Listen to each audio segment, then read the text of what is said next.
What's up? What's up? I'm gonna give this just a minute so the live notification goes out. And yeah, I got some things I want to talk about, and I'm just going to wait and see who pops in to try to get some live feedback. William Jansen's here already. What's going on, buddy? All right. So this is an impromptu live stream. I wasn't really planning on doing this, but I was contemplating some new products and thought I would get your guys' feedback on what's going on up here as far as what I'm thinking. HC Aqua's here. Hello, hello. William, thank you for letting me know the audio video is good. It's Saturday. I just got back from the post office doing last night's orders. If anybody on here placed an order, thank you very much. It is at the post office and they have it. Your tracking number should update. It's kind of hit or miss on updates. I've had it take as long as 24 hours to show that the package is in their hands. And then other times it usually updates within an hour or two. So did a lot of medications today. And that's something that I know that is important to you guys. So I immediately get those out as quickly as possible. Because in all honesty, most people are ordering their medications when they have a problem and not preventatively ordering them in case they have a problem. So I know that your fish are sick and that you need those products super quick. So they go out as quickly as possible. But that's not the point of today's video or this live stream.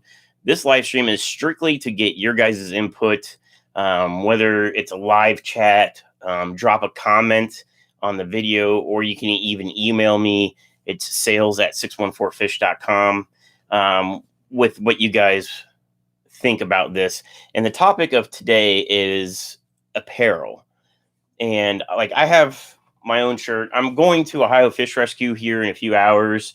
Going up there just to kind of hang out with them. And I always wear my SC Aquatic shirt whenever I go to like a fish related event. It's kind of like free promotion. And I started thinking about it. Even when I'm not doing something for my company, I'm typically wearing somebody else's t-shirt.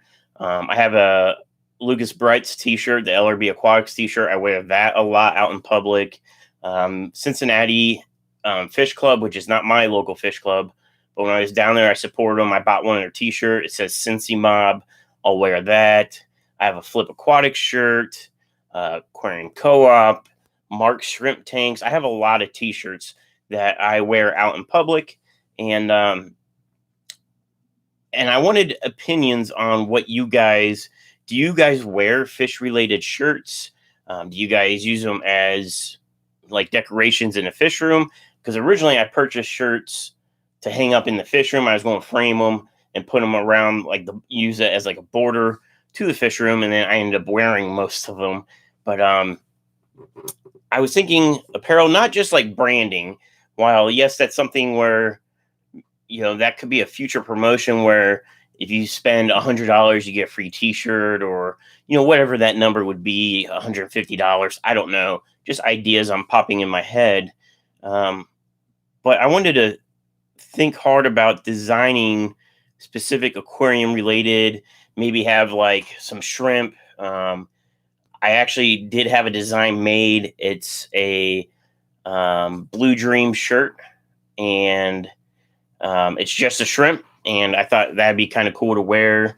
Might be a conversation starter if you go to like a club meeting or Aquashella, something like that.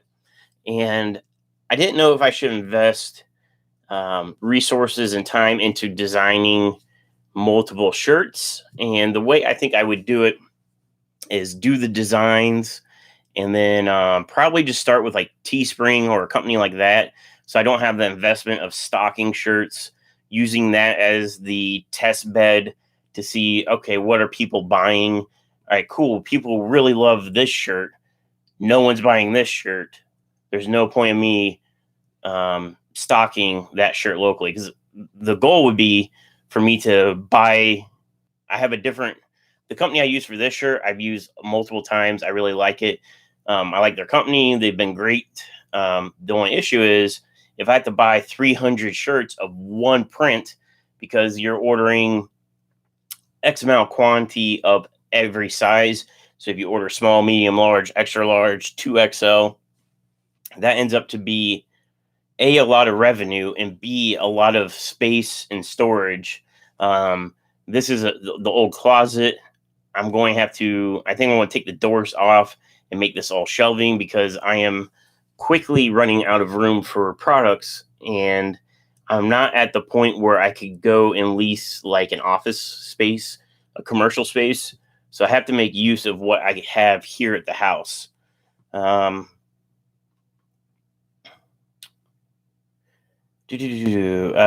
Jansen says both yes and no. I'm using them. If one is hardcore into YouTuber, you hang it, or part of the fish family. No matter cost, a cheaper but still good. You use it out in the open. So I guess what you're saying is like you use like a cheaper shirt to wear and then like a nicer shirt to like display. The thing with shirts is if I use like Teespring or a company like that, the profit margin on my end is really low. As far as because the cost of their shirt, let's say it's $15. I personally would never pay more than $20 for a shirt. Whether or not I really like you or not, I don't want to spend more than $20 for a t-shirt. That's just how I am. And let's say it costs $15 for the shirt and then like profit is $2. At first, that's not a problem because I'm not carrying the volume of the shirts and I don't have the, I just got sidetracked by the chat. Zen's here. Hello, Zen. I hope everything is well with you. But with my business, my business plan, or not really the plan, but one of the things I do in my business is I want hands-on all the products. I don't want to rely on another company, so I don't drop ship anything. If I don't have the product, it's not for sale on the website. And I've been like that since day one. I had originally planned on doing drop shipping. That way I can offer more products, but I just realized I don't want to risk a delay in shipping because of some other company's issues. I want it all to be on my shoulders. That way I know exactly what's going on with my business. So the goal would be to eventually have all the apparel here. Just with the initial startup cost of that, I don't think that's feasible until I know what the market is for that stuff. But I remember like a couple months ago, I was looking online for some shrimp t-shirts, not necessarily specific brand to a certain company or YouTuber, just some shrimp related shirts. And then that's when I had the idea. I had a couple designs made, and then I never really followed through with it. So now I'm kind of swinging back around to that to get your guys' input on designing that stuff. And I really like your guys' input. And as far as like previous input, just to show that, I am listening to what you guys are saying and trying to do my best at accommodating that. Previous live streams, when I've asked for ideas for products, a lot of stuff was breeder and breeding related. People mentioned like Pleco caves, botanicals. And if you follow me, I jumped right on the botanical thing. I did my own packaging for alder cones. This is a whole line of botanicals coming out. This was the first product in that line, which is alder cones. Those products are done in shipping. That's all done here in-house. I buy it in bulk. I measure it. Everything's done by weight because with a natural product, sizes vary. So online, you might buy, let's say you buy 25 pieces of alder cones. It could be like 25 tiny ones, or it could be like 25 big ones. You just never know. I think the most fair thing to do with natural products like that is to do it by weight. So the big bag is 2.5 ounces, and that's not counting the bag. That's a straight product. It's 2.5 ounces because these also come with like stems attached on some of them. which I leave. I could pull them, but I think that adds a real natural effect to a tank. So I leave them on there and leave that up to the end user if they want the stems on there or not. But yeah, I package it by weight, and that was something that was requested, was botanicals. So I brought that on. I have it's in the mail. I'm not sure delivery time. I'm hoping this week, but I made a list. I have like a bunch of different kinds of pods coming, banana stems, and like acorn caps, a bunch of other kind of botanicals that would be great for like shrimp tanks and maybe like a blackwater beta tank, stuff like that. Those are all coming in, and I want to see what the quality is, and if the quality passes just from like looking at their pictures and talking to the supplier. I think the products won't have any issues, and I will be able to package them and get that into the botanical line. So that was all. I might as well just talk about the other two things that you guys have requested. The USB nano air pumps. This was brought to light really first by Aquarium Co-op. It's just the little nano USB air pumps. I bought, I don't know, maybe about 10 of them. It's probably been almost a year now. I found a supplier of them in like different colors.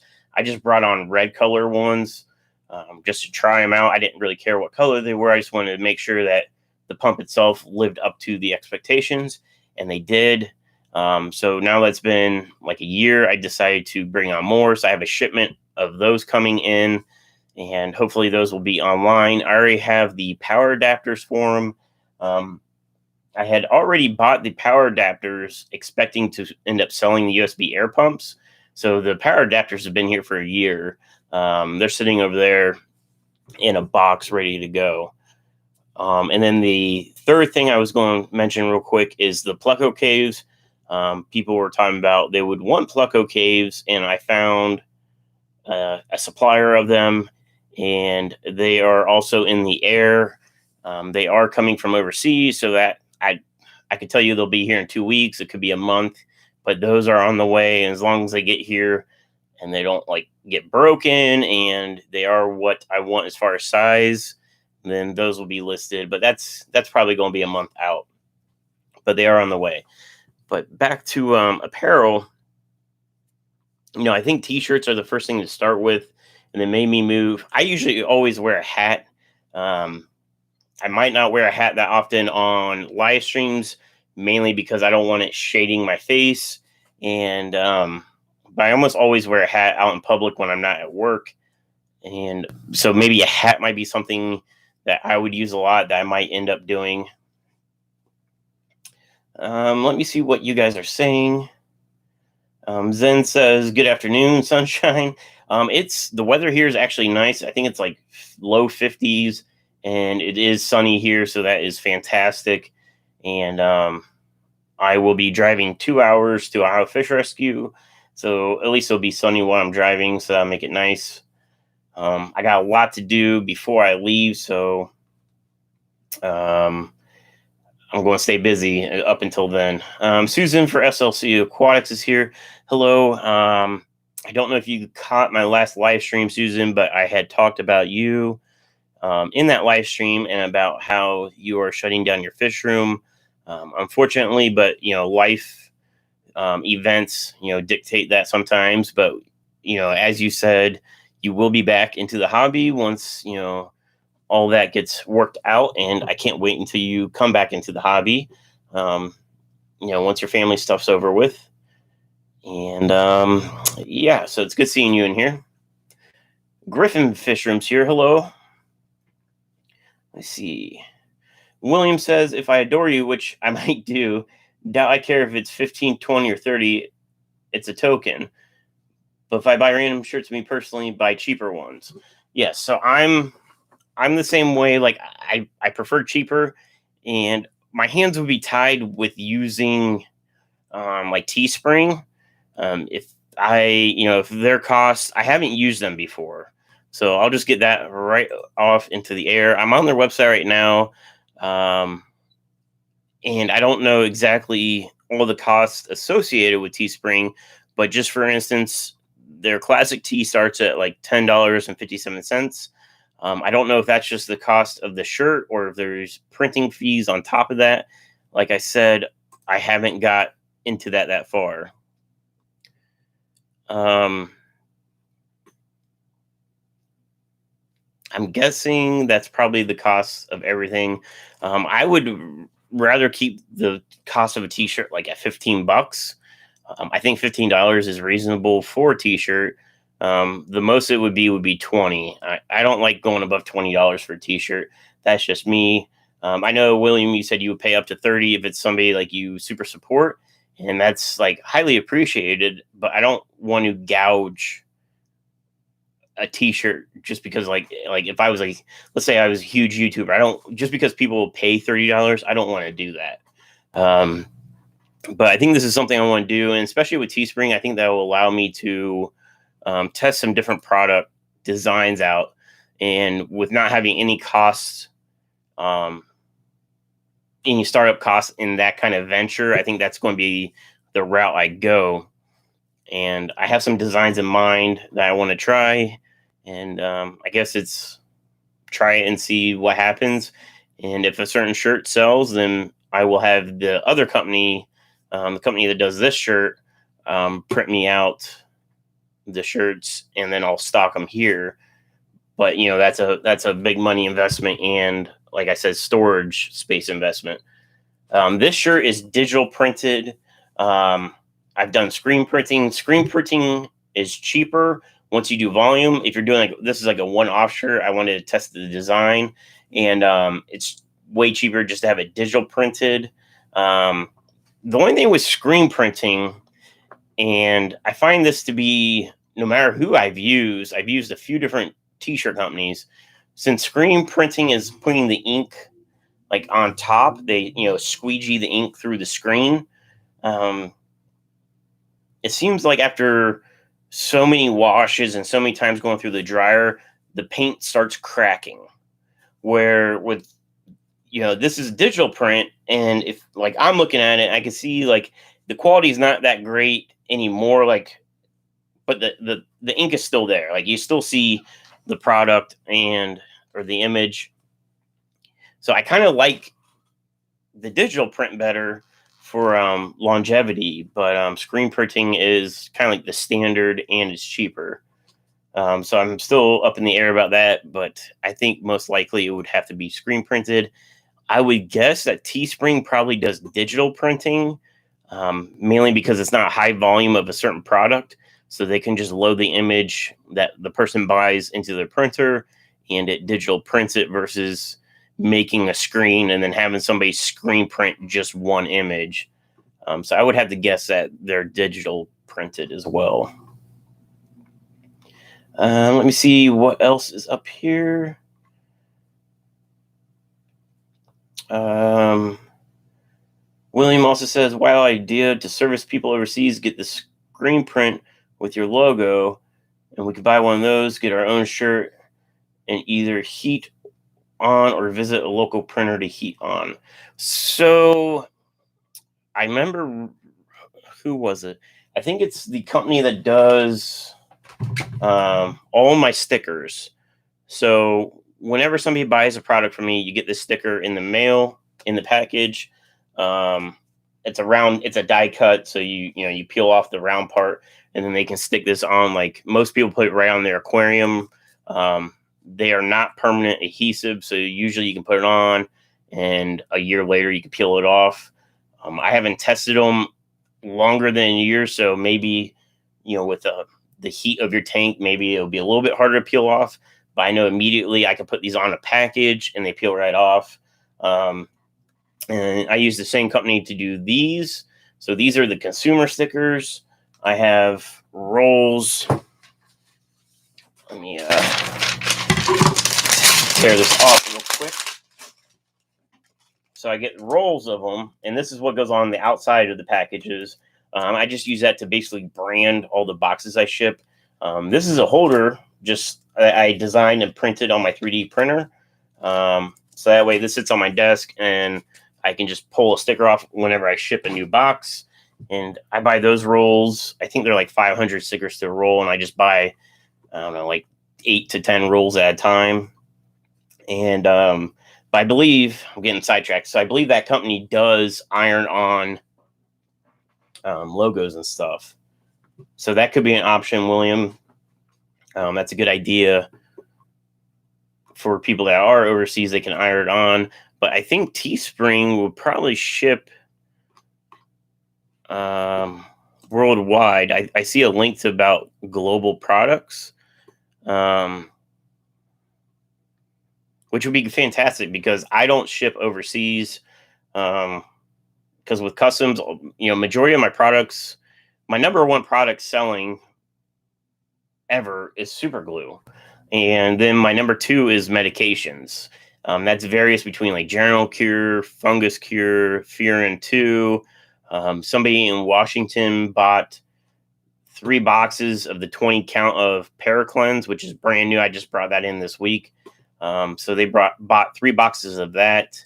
That went out in the mail today. And then it's the random, like, somebody might buy a sponge filter. They're shelving right here. Those are sponge filters. And like heaters are once in a while. Heaters are mainly like fall, once people realize, hey, winter's coming, I need to get heat into my tanks. But heaters are over there on that wall. And I don't even know where I was going with this. I got sidetracked again. So let me go up on the chat again. Chevy Fish is here. Hello.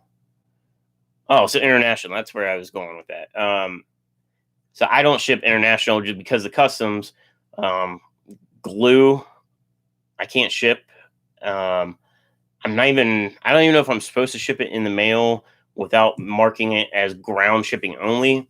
I know when I order in bulk from the wholesaler, they have to ship it ground only to me.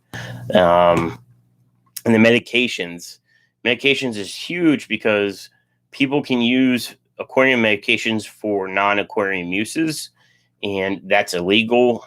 And for instance, if somebody bought a antibacterial medication, they used it on their farm, and I found out, I'm no longer allowed to sell it to them because that's illegal misuse of the product.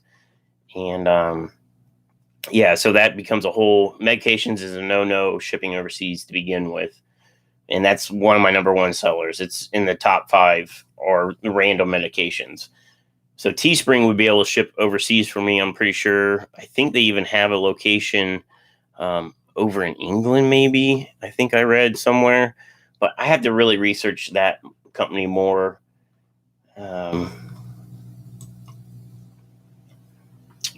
William said it's easier to send via snail mail, screen print. It's small paper. I should look into shipping on what it costs to ship like decals, because like if somebody just wanted a sticker, I could put this in an envelope and throw like whatever stamps are costing now. Are they like 34 cents or somewhere around there, and mail it? That's no issue. But I should see what it will cost to ship overseas. Chewy says, good luck keeping costs, t-shirts down. Look at t-shirts at concerts. You're lucky to get one for $30. So you're correct on that. I've bought concert t-shirts before. Every year there's a big, there's actually 2 big country.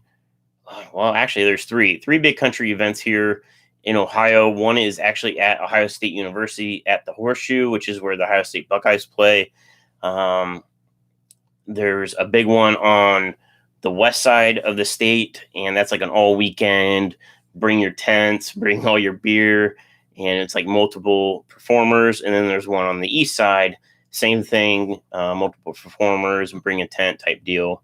And t-shirts there. I like to buy a t-shirt because it's kind of like, it's a good memory. Like, oh, like I remember that concert 8 years ago. It's, I keep all my ticket stubs from as long as I can remember to every movie I've seen.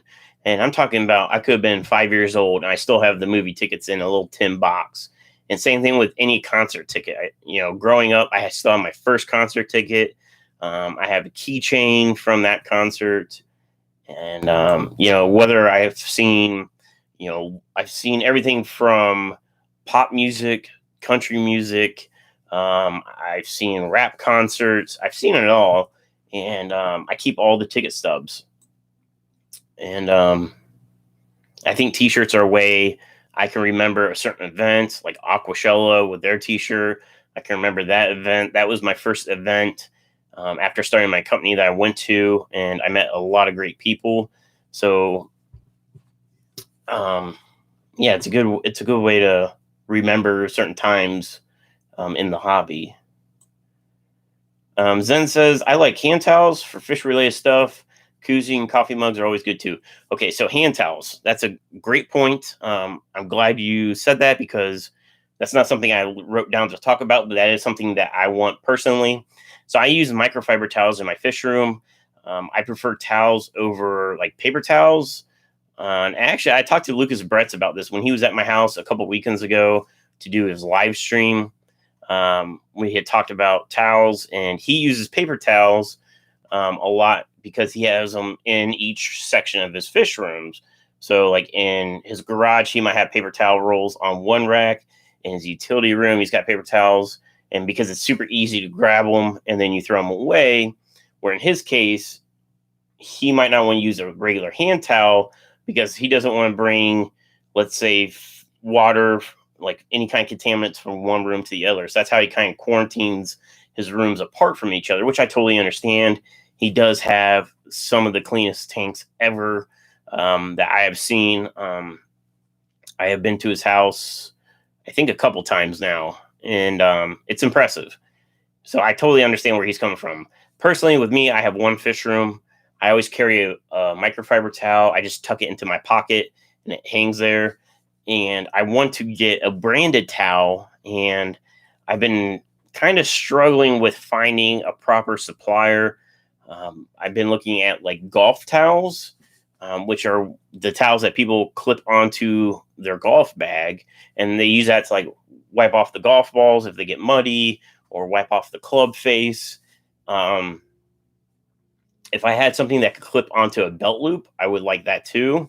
But I'm thinking of, I would prefer to have two versions, one that has the hook and one that doesn't, for people that might not want to hook it onto a belt loop. An example I can think of is if my night's been busy and I maybe I was super dirty from work. I came home and I showered right away. If I showered right away, I might not have jeans back on. I might have like sweatpants or like pajama pants that don't have belt loops.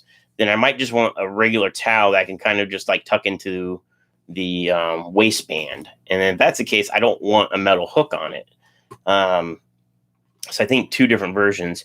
And then the other thing is, do I try to find one that can logo print my logo, or do I do like embroidery? And, that's two different costs, and trying to find companies that do it. And I just haven't found the correct company yet. So if anybody knows a source, have either used a source or just know of a source for towels, shoot me that info, because that's something I want to look into, because that's something I want. Even if I don't sell it, I still want to have some made just for my own use, because using towels, I have like a box full of towels. That's what I do is I pull a towel. So if I'm wiping a tank, I'll use a towel to wipe all the tanks. And since my fish room's in my laundry room, I just toss it right into my washer. So that way, next time I do a load of laundry, it's already in there. And then I usually use a towel to like wipe my hands or my arms and stuff like that. So I go through the towels a lot. Let me see what else. Koozie and coffee mugs. Now, I'm not opposed to that, but do you care if it's a branded product? Like, would you buy a koozie that says SC Aquatics on it? Or do you want a koozie that's something that's fish related but not branded? And I got my Dunkin' coffee today. On my way back from the post office, I stopped to get some coffee, and they're my favorite coffee. I'm not a big Starbucks fan or Tim Hortons, and I might offend you, but I think McDonald's has the worst coffee ever. If I'm in a pinch and I'm out like traveling and there's McDonald's and I want coffee, I'll get their coffee, and just it's always like burnt tasting to me. So if that's your favorite coffee, sorry, we can't be friends anymore, because I think it's terrible. I'm a huge fan of Dunkin' coffee. So yeah, let me know about the koozies and coffee mugs. I'm a big coffee drinker, so I'm all about coffee mugs. I have a ton of coffee mugs, and I have some like fun ones. My ex girlfriend used to buy me coffee mugs once in a while, and they were like car related. She bought me this one that was a gas gauge, and it was like temperature activated. So like when you poured coffee into it, the gauge would turn red and it would say full, but as you drank your coffee down, the gauge would like turn black and then read empty. It was really cool, and I think I still have that mug somewhere. Actually, speaking of those country concerts, the last one I went to, they had this like whole new security team there. They brought in some outside company that does like big events out in California, and they brought the California rules to Ohio. And if you're legit not a city person, um, and like you have like nice country concerts, those rules make the event terrible. They searched my truck to the point where they took my air lid of my engine, the air filter box. They took it apart to make sure I wasn't smuggling in bottles of liquor. They go through like all your book bags or suitcases. They go through everything. It was miserable. It took like 2 hours just to get into the campgrounds because they were searching everybody's vehicles, and you weren't allowed to have any glass products. And they were taking like girls had like the little makeup mirrors. They were taking those away because it had a glass mirror. It was ridiculous. And I had a coffee mug. I camped for, I think it was like three nights, and we had brought like a cast iron skillet to make breakfast, and I brought a pot to put on the campfire to make coffee in the morning. So I brought a coffee mug, and they took the coffee mug. And they're like, "It's glass, you can't have it." And I'm like, "Well, it's actually like porcelain." Like, "Nope, can't have it." And so they took it, and they're like, "Well, you can get it after the event." No, they threw all. There was so much stuff that they confiscated from everybody that they ended up throwing everything away. So it was like really upsetting. And that concert this year actually got canceled. Well, this past year got canceled, and I think it's because they didn't have any ticket sales because the security made it not fun. Because when you're camping for 3 days, the shenanigans is the best part in the campgrounds, and they took away all the shenanigans. Let me see. William says, perhaps not the correct word, screen print. I did buy 50 prints, came in a bundle, put it on the shirt, and heat press it on. So that's, yeah. So screen print is, you would have to take that to a screen printing company. A screen print is basically like this mesh layer that when they manufacture it, the ink can get pressed through that layer of mesh, and that's what creates your image. So something like this that has like a ton of different colors would be a ton of different meshes, because each mesh screen is only one color. So they would have one screen that does like whites, which would be like the bubbles and like the bottom of the belly. And then they have one that would do orange. And so with screen prints, you're limited really to how many colors you have in your image. So if you had a really sweet image of a fish that had like 30 colors, you're not screen printing it. Screen prints are perfect for like, let's say like 5 colors and less. The most I've ever had done was like 4 colors. And but every time you add a color, it adds cost, because that's just a whole nother step in the process to screen print it. But once you have it all set up, it's super cheap to add more shirts on. So initial cost might be there, but every time you print one more shirt, it's just one more in line of the whole production process, and it's not that expensive. Chewy says it depends on the ink used by the people that are doing the t-shirts. There are a few different processes. Big J's, oh, my chat just jumped. Big J's Fish Keepers here. Hello.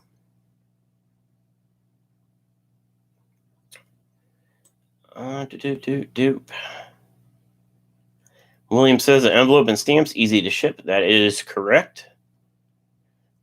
Susan is taking off. I hope you have a great weekend, Susan. Chevy says, man, is it really 48 cents a stamp now? I I can't tell you the last time I bought actual stamps. When I ship all my products, I use an online vendor. Um, I have a scale. I weigh it all, and then that's how I ship it out. And then with anything that I need to snail mail, which would be like the random bill, which pretty much everybody has online bill pay now. But I have, like, for instance, my chiropractor, they don't have online bill pay or over the phone. They only accept a check. I'm like, who uses checks anymore? I mean, I'm sure people use checks anymore. Don't let me like insult you, but I feel like my age range and down, like checks are a thing in the past. I do have a checkbook, but it's from when I was actually living at my parents'. And that's been many years ago when I set up my first checking account, and so that was at least 15 years ago. I would say at this point, around 15 years. And the checks still have my parents' address on it. And I've lived, this would be, I think, my third address change um, since I lived at my parents' house. And there was no need to buy new checks because everything's online. But I use my bank. They have the like pay bills type deal. And you just type in like who you're sending the check to and the amount. And then the bank pays for the check and the fees and all that. There's no additional cost of buying a stamp or anything. So I do that. So if I had to send anybody a check, I just do it through my bank because it's free. Let me see. Chewy says, don't do Ohio country, but Cleveland rocks. I will be up in the Cleveland area here in a few hours. I wish I had that 1,000 subscriber mark, because if I was at 1,000 subs, I would go live from Ohio Fish Rescue later for you guys, but I can't go live from mobile yet. That's my goal. My goal is 1,000 subs. I mean, it monetizes the channel, which would be a bonus. But let's be honest, at my channel size, I probably won't make any money off ads anyways. But being able to live stream from my phone, that's my goal. I did buy the new iPhone, like 11 Pro Max, like the nice one. It does fantastic video. And I would love to hit that 1,000 subscriber mark so I can start using it to do live streams. I guess I could try to take my work laptop. It's got a webcam built into it, and use that to do a live stream like I'm using my desktop here. I'm going to Florida in a few weeks, and I plan on taking the laptop. So that way, if I do want to go live, I can go live from that. But I've never done live from that laptop. So I'm assuming that the quality of that camera is pretty shitty, if I'm honest, because it's an older laptop. I just use it at work.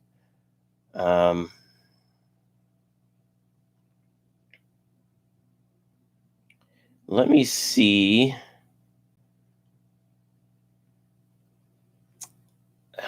Zen says, Bob Killer made me feel bad about using paper towels instead because hand towels can spread bacteria. So that's true. I mean, a dish sponge that you use to wash your dishes can also spread bacteria. I feel like if you have, let's say, a quarantine tank, then that would be something to be mindful about. If you have one quarantine tank that you got fish that are unknown, I would recommend not using a hand towel if you're working on that tank and you go work on other stuff. But if you have a fish room that you have no issues, you're doing your work for all the tanks and you're just using that towel to dry your hands off, and then you wash that towel once you're done, I don't think that would be an issue. I don't have an issue with that personally, but I only use my towels for one day. So like one round through the fish room, then the towel gets thrown in the washer. For me, it's way more cost effective because I'm not buying paper towels. There are uses for paper towels. I use paper towels to clean up like specific messes on the floor. And like, I don't know, like if I'm wiping like the Sharpies off my tank, I'll use a paper towel because I don't want to get like that residue like in the washer and stuff like that. But for the most part, for like drying my hands off and like doing a quick wipe down of a tank, I use a towel. I just feel like it's I guess it's more environmentally friendly because I'm not wasting paper towels, but that's just me. I like towels. And then the microfibers are great for when you accidentally flood your room, which also happened when Lucas Bretz was here the other weekend. I was refilling one of my rain barrels or my water barrels for the fish room, and the water went from the room temp to like cold tap water, and it caused the hose to kink. And then because the cold water like made it hard, it restricted flow, and then my sump bucket that like pumps the fresh water started overflowing onto the floor. So that was fun. I was talking to Lucas in my kitchen, and all of a sudden, like when you have a fish room, you hear when something's not right, and I could tell that the pitch of the water that drops into that bucket sounded different. So I like stopped talking to him, and I opened the door. I'm like, shit, like there's water on the floor. Luckily, my garage is right there, so usually I could just open the garage and like push the water out into the garage and let it evaporate out there. But luckily, I caught it quick enough to where, I mean, it might have been a half a gallon of water, but a half a gallon on the water spreads out pretty far. And, we were talking about, like, I can only imagine if somebody had a 300-gallon tank that would go down because, just think about if you took a milk jug and dumped a gallon of milk on your floor, how wide it spreads out. Think of that like 300 times worse.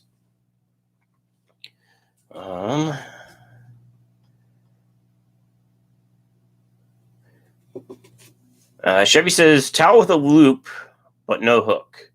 So you talk like a towel with like the hole in it, so you could put a hook on it, but no actual hook. I feel like I would want to like give the option, like you buy the towel and it comes with a hook, and then you could take the hook off. Most of the golf hooks are just like a steel hook, whether it's like that kind or carabiner type. I guess you could just take it off and then use it as a regular towel. But I didn't know how people would feel if it's got like a metal, like a rivet as the hole, like if that would deter people from using it. With me, I would just use that on the inside, so I don't have to worry about like scratching glass or anything. But I guess I have to kind of feel out how people view towels. Not Nola Jane is here. She says, I like buttons and pins. Zen says, yes, brand everything. And I mean, I would prefer to brand everything because I think it'd be cool to, like I've always talked about doing fish room tours of the local fish club, doing a whole playlist on my channel of like, this is the Cafe Fish Club. These are their fish room tours, and whether or not somebody has one tank or 100 tanks, start documenting their fish rooms and then branching out, maybe do like the NEO, which is the Northeastern Ohio Fish Club, or Cincinnati with their fish club. I think it'd be cool to start having a playlist for club members. And I think it would be really cool if just so I happen to go to somebody's house and they had like an SC Aquatics, either sticker on their tank or a towel, like, that would be really cool. And I saw on Susan's video in the background of what she was showing, I saw my sticker on one of her tanks. So I thought that was kind of cool. And I know Haley put my sticker on her indoor pond. So it's always cool when I see my sticker somewhere. Even their viewers probably don't know what that sticker is. But when I see that blue, I know it's mine. And, it just kind of makes you feel good when you see your stuff out there.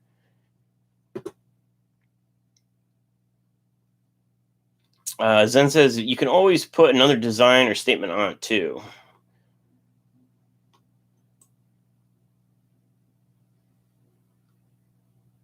My chat jumped again. Let me see where I'm at. Zen says ceramic is not glass. Yeah, I couldn't argue with him. There's 3 lines of security going in. My line had 2 girls that were like searching everything. The line next to me had the guy that had like the security badge, and he thought he was like the FBI. Like he was super being a D-bag, really.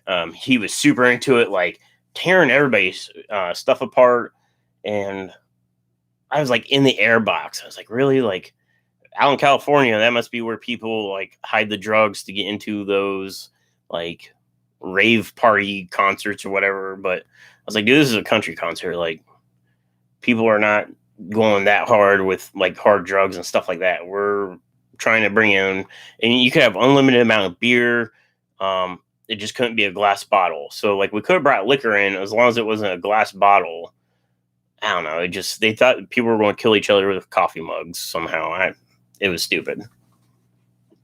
But that was actually really upsetting. Like, granted, it was a $3 coffee mug, but it was a gift to me from somebody. So that, I don't know. It just really ticked me off.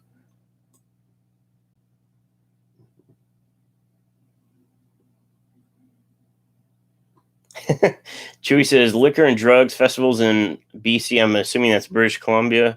Have learned about those two subjects over the years, and now they have beer gardens and concerts for marijuana smokers. Yeah, I don't know. There has been questionable moments at the same venue a few years ago in the campgrounds. Somebody did get drunk and decided to do like a bunch of donuts like in the middle of the campground, and the tent I was in, my buddy's tent, like the guy's truck came pretty close to our tents. Like he could have, ran us over. So that was not cool. It started a little bit of an argument between like my camp group and another camp groups. But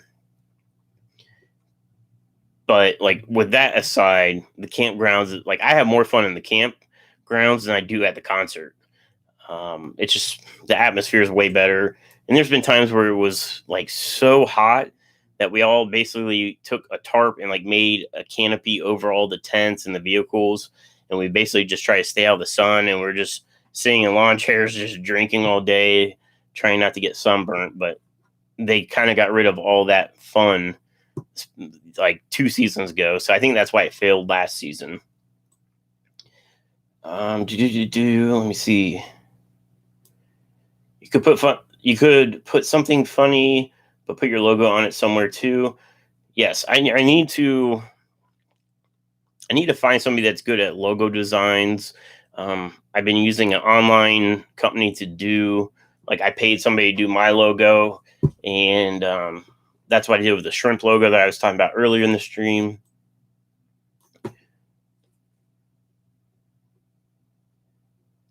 Chewy says each mesh is done, and then they do the next color and takes a day for each color if done properly.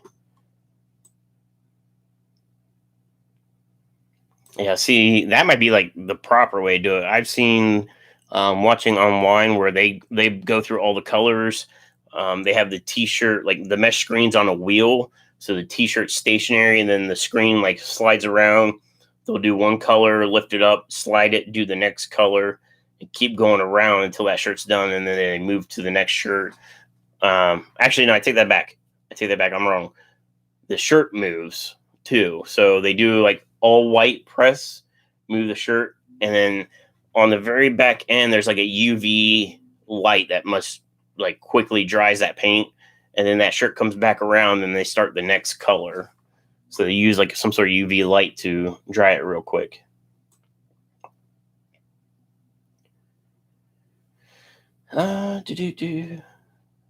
Williams. Oh, so Haley's here, and William says Steven is asking for tips on merchandise. Zen says, "Oh hell yes, Amaz here now. You have to behave." There's no behaving on my channel. I did get a troll once, but I don't even remember who the mod was, but they took care of it real quick. And I remember saying that's how you know your live streams are gaining popularity, is when the trolls start coming to it. William says, "We know Zen, you can never play nice." GB is here. Hello, GB. I hope you're having a good day.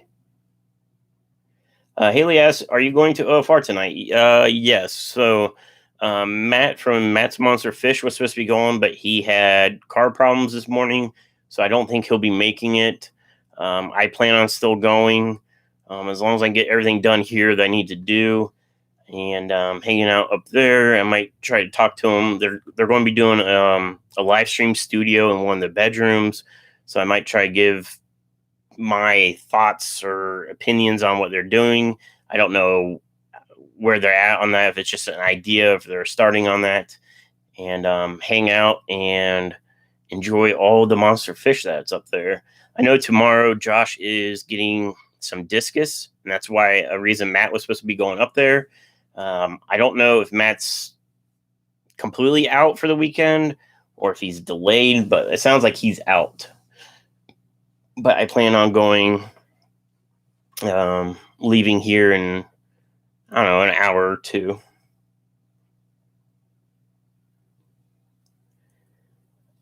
Zen says metal rivets on a towel, maybe not good for saltwater folks, maybe rusting. So here's the thing. I mean, yes, metal can rust with salt water.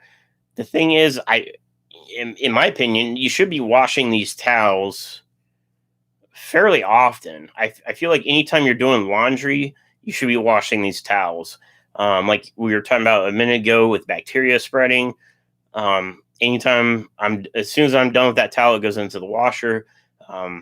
So I always, there's probably like 30 towels. I have a cabinet right above my washer.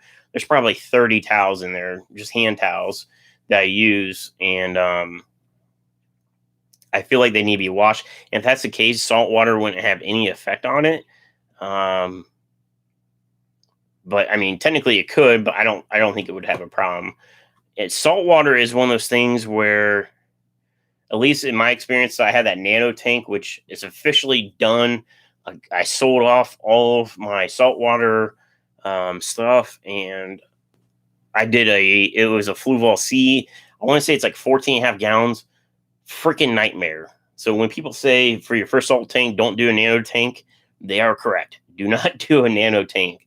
When it comes to saltwater, I feel like bigger is for sure better. And the biggest issue I had was with pulling protein out of the water. So with like a saltwater step, it's like you got a sump, and then you have a protein skimmer that helps tremendously. And I didn't have one on this nano tank. I ended up buying a mini one to put in the filter compartment, but because it's like such a small area, you have to use like a wood air stone to make the bubbles as fine as possible. I just couldn't get it to correctly. There's like a break-in period. I couldn't get it to break in, and it never worked. And I think it was in there for about 2 months, and it never really functioned as it should. And I was tired of dealing with it, and I always wanted to make that a shrimp tank. It's a small tank, and do escape. It came with a lid and a light to grow corals. I'm going to leave it open top. It's rimless, and I'm going to put a Fluval 3.0 above it. And I want some driftwood that comes up out of the water, and go from there with it. The tank, I completely nuked it. I did bleach, treat the water to get any kind of saltwater bacteria or not bacteria, but algae or anything like that out of the tank. It's been flushed, and there's ram's horns in it now. I'm using the ram's horns to start producing waste and getting a nitrogen cycle going. And it was also, as bad as it sounds, this was my test to make sure there wasn't bleach in the water still. Granted, I flushed everything as best I could, but you never know. And I wanted the ram's horns. Like if something was going to die, the ram's horns are super easy to replace because they're in most of my tanks. So I put some ram's horns in there, and they're doing great. And so they were my bleach test, and I'm going to use them to at least try to start a cycle on that tank before I go through and do a escape on it and all that. But I will probably end up pulling the ram's horns out. I probably will replace them with nearite snails because I don't want that tank to be overran with the ram's horns. I'd rather have nearites because it's going to be a display tank. It's right on my kitchen island. So it's a peninsula, basically. I can see it from 3 different sides in my kitchen. And I want it to be a shrimp tank. So that's going to be coming up sometime in the future. It'll probably be after my vacation. And another thing I'm getting way off topic here, but let's just keep rolling. Vacation, I'm going to Florida April 1st for like 5 days. It was $105 for a round trip plane ticket. So I said, why not? My parents have a house down in Florida. I've yet to been down there since they bought that house. And so I decided, you know what, it's time to go to Florida. And I think I might try. I want to try to do a live stream from there. I know they have they have a pool and like a gazebo like on a pond, and they have an alligator in that pond too. Not by choice. And I think I might want to try to do a live stream depending on how my internet is down there. If my internet's crappy, I might not be able to do anything. But I would love to do a live stream, but I would also love to try to do some backyard fishing, like in the canals. I've seen people's videos where they have found like plecos and cichlids and Florida flagfish, mosquito fish, like all sorts of fish down there that shouldn't be in the water, but people have released into the water, and they've populated. And when you're finding cichlids in the water, it's to me that's kind of cool. I know they shouldn't be there, but I think it'd be cool to go and find a canal and find a cichlid in it or a pleco. So I might try to do that. This is a vacation, so I can get away from the business for a few days and away from work. But I kind of want to still document if I get a chance to go fishing or something like that. I'm going to try to do it. But I'm going to go hit up the beach there, and they're on the Gulf Coast in South Florida, and the beaches are amazing down there. So I'm looking forward to it.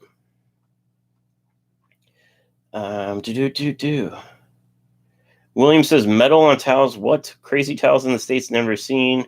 Or kitchen towel can have a ring hole, but just no hand towel logo. Okay. Yeah, so golf towels, that's what I'm thinking that has the hole. So golf towel will be like a hand towel, and it has a metal button or rivet, and that's what the hook goes on, so you can clip it onto your bag. That metal button basically keeps the towel from ripping apart, from tugging on it or whatever. It's like a reinforcement. So think of a tarp. When you have a tarp and it has the metal rings on it, that's what the towels have. A real hand towel doesn't have that. That's like a golf towel. If I had my pick, if I could only have one or the other, I would start with no holes in it, just a hand towel.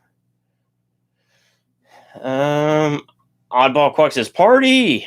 Oddball Aquatics, you need to get yourself a reliable car so you can come to Ohio Fish Rescue and not have to take a bus. Chevy Fish says, a towel with a loop and include the hook as an option.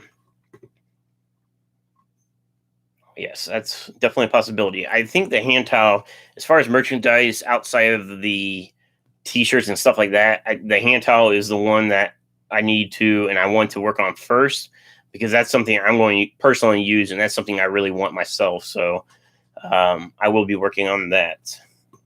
I also looked this morning, one day if I can expand out of the house into a office space, it would be a flex space. So it's a flex space, if you don't know, it's typically like it's got a warehouse section in the back and then like an office up front. I think that'd be perfect for what I'm doing with my e-commerce.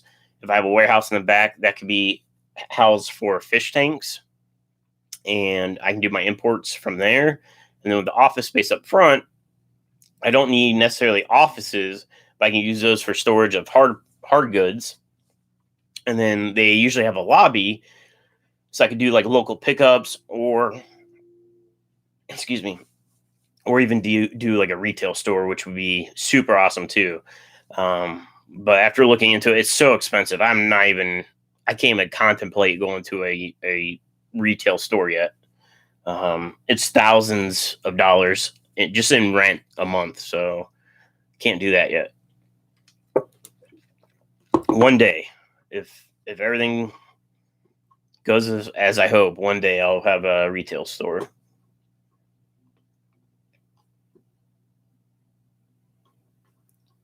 Let me go. Chewy asked if I went to a concert in, I don't even know how, is it Lehigh Valley Festival? Not been there since 1984. Okay, Chewy, well, so sad to say, I wasn't even born in 1984.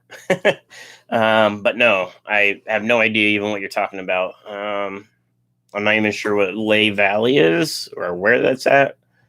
Um, the concerts I'm talking about, the one is at Buckeye Lake. Um, and then the other one's Fort Laramie, Ohio, which is out by like Dayton. Our boss says she wants to go. Well, you live 3 hours away from me, and you have no way of getting there. So I don't know what you want to do. GB says stainless steel wouldn't rust as easy. That is correct. William says aluminum doesn't rust. That is also correct.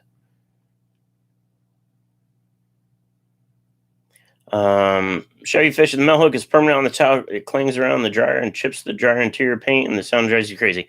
Yeah, I would never buy one that was a permanent style hook. I don't even know how they would make it permanent because I don't think I've ever seen a golf towel that had a permanent hook on it.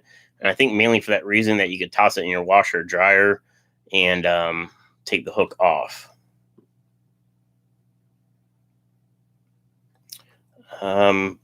But yeah, even with just the metal hole, you would still have.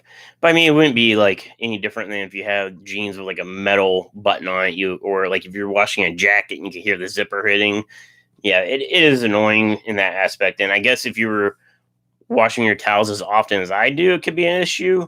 But I typically do laundry, or I typically run the dryer when I go to bed. So I wouldn't hear it myself. But so I mean, I guess it really wouldn't bother me, but I could definitely see where that could bother somebody else if they're washing their hand towels quite often. And I recommend, doing it. It'd be nice if I get the pricing down to where maybe there's two options, like have a real nice, like longer hand towel. So if you're doing your work, or you have like a smaller, like 10 pack of hand towels, I think that'd be really cool because I go through like the small towels often. Select Pet is here. Hello, hello. Grommets. Yes, that's what the word was. I was looking for grommets.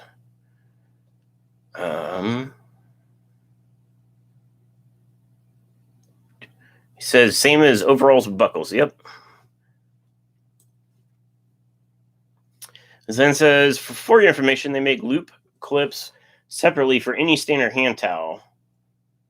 You can check Amazon or Google it. Papa Shrimp says I got my shipment yesterday, but haven't opened it. Okay, so if you haven't heard, Papa Shrimp Aquatics, his name's Jerry, lives in Texas. He is a very, very big supporter of my company. I mentioned this before in probably some of my live streams. I reach out to him a lot when I'm doing like product testing, or like this where I'm doing like ideas and bouncing off the community. Jerry's one of the guys I bounce those ideas to off of the live streams.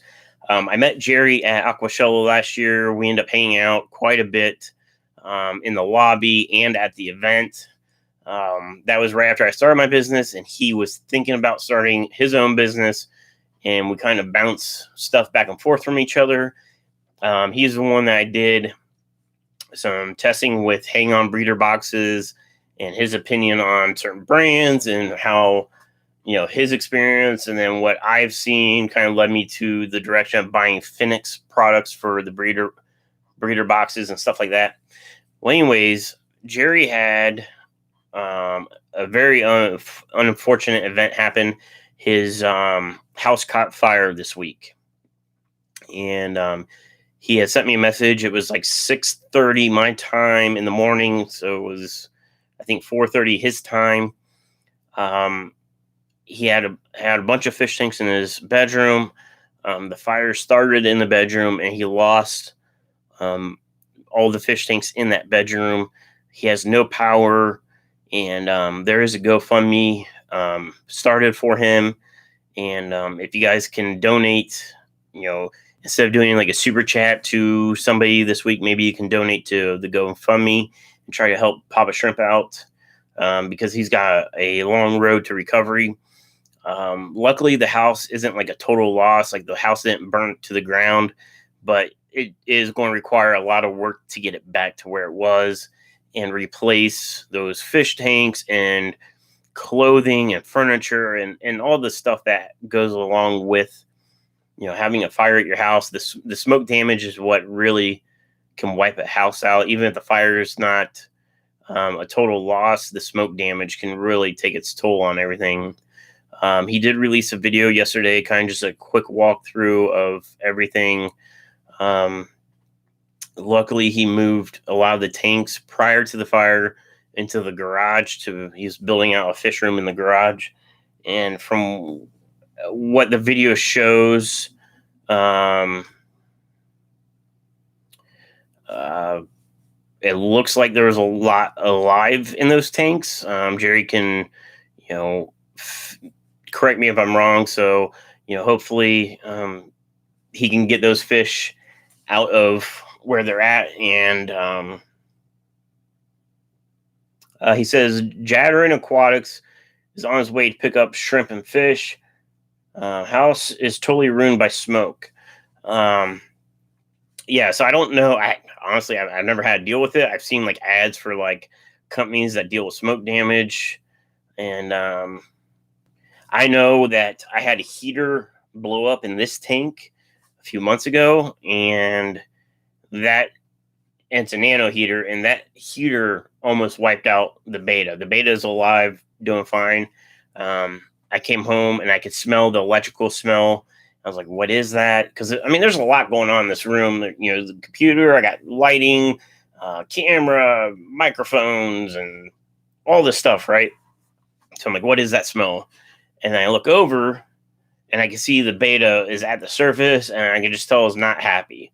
And I looked, and there was like this fine powder all over the aquarium, and I don't know how it happened, but basically I think the seal on the heater failed and water got into it, and basically like the electrical board short circuited, and it put off, I'm assuming, some sort of chemical or something in that water.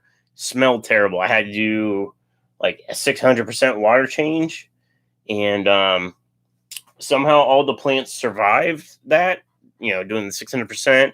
Immediately I moved the beta out, put them in fresh water, did the 600%. I think all the ram's horns died that were in that tank. This was a while ago. Beta's doing great. The problem was losing all the ram's horns. Algae spiked. So now I'm still coming back from having a bunch of algae in that tank, but I'm just letting Mother Nature run its course. I'm not dosing that tank or anything like that. And it'll balance itself out over time. But the point is, like, something electrical, and I work in the automotive industry, and the worst fire that we have is electrical. Electrical is like super fast spreading.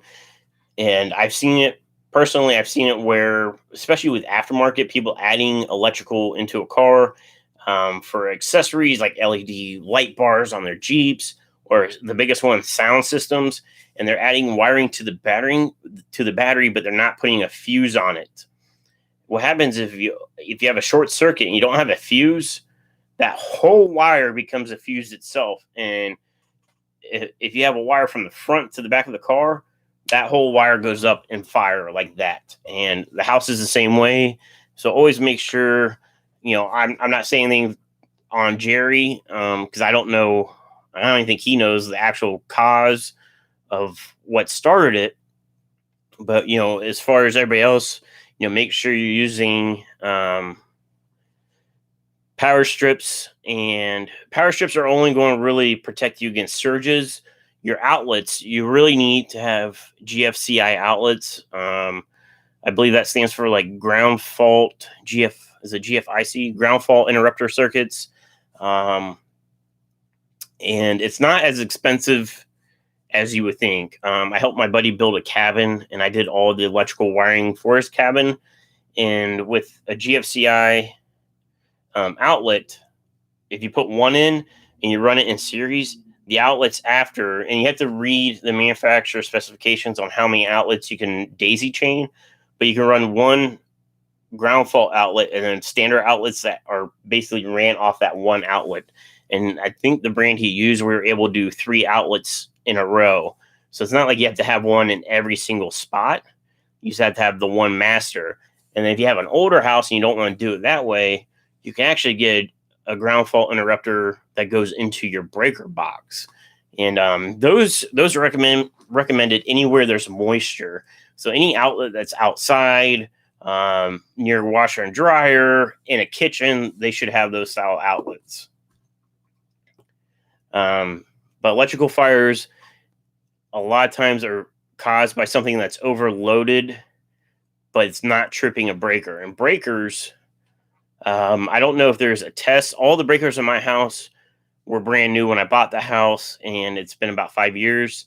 A good way to test, well, like the I've test when I thought something in my house was on fire once, it ended up being my dryer took a poop, and it was creating this like electrical smell. I used a temperature gun on all my breakers to see which one was the hottest to try to source what circuit in the house was causing an issue. But if you're not good with electrical or you're not comfortable doing electrical, don't do it yourself. Find somebody that is an electrician or have a company come out. Zen says ground fault circuit interrupter. Yes. GFCI. I have to try to remember GFCI, not GFIC. GFCI. I should know that. The Zen says 600% what? So you change the water 6 times? I'm confused. Yeah, so 100% water change. Well, 600% means I drained it completely empty six times. So like normally like a water change would be 20%. I did it 6 full water changes. Yeah, that's what I meant by 600%. But Jerry, I'm glad Jadron Aquatics is coming to try to rescue what is left. That's very awesome that he's close enough and able and willing to do that. So that's super awesome of him. Let me see. You still have a few alive. And in something I thought about that too, Jerry was earlier in this live stream, I talked about bringing on more. I have a shipment of USB air pumps in. I've been testing them now for like a year. Haven't had any issues. I even have one outside running off a solar panel. That's in one of my pond videos I did from last summer. It's still alive and kicking. I want to get those online because those are great for when you're out of power. Because that's the other issue that Jerry has is that they turn off the electricity of the house, obviously because it was an electrical fire. So he has no way of like heating tanks if he needs to, or even just giving them air. The only thing he would be able to do is get like a battery backup or like a battery power bank for USB air pumps or getting a generator, something of that nature. Luckily, Jerry has a lot of plants, and that's the order he was just talking about. He ordered plants from my website, and yeah. So Jerry, if I were you, just grab a bucket of water and throw I think you got the Java ferns, and then like I said, there's sprouts, so they're already sprouting some baby Java ferns off of those. Just throw it in a bucket of water. You can even get like a milk jug and just cut the top, put tank water in, and put those in there, and they'll be fine. They might melt, but since they're already sprouting some babies, you'll be all right with those.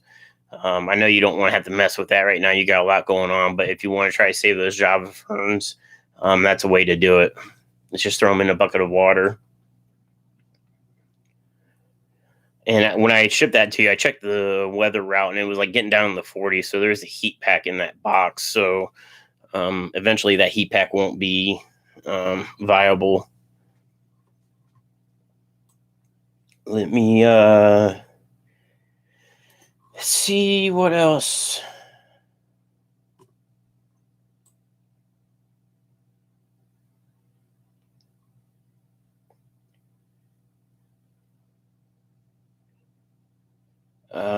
Lehigh Valley, Ohio. I don't even know where Lehigh Valley, Ohio is.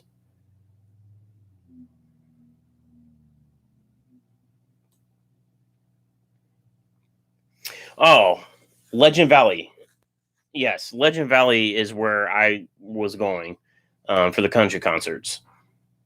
I was like Lehigh. I don't even know where that's at, but Legend Valley. Yes, that's where the concert I was talking about, where it was used to be super fun, and then it became not so fun. That's where it's at. Is Legend Valley. That's Buckeye Lake. It's past Buckeye Lake, but whenever somebody asks where Legend Valley is, I just tell them Buckeye Lake. It's the east side off 70.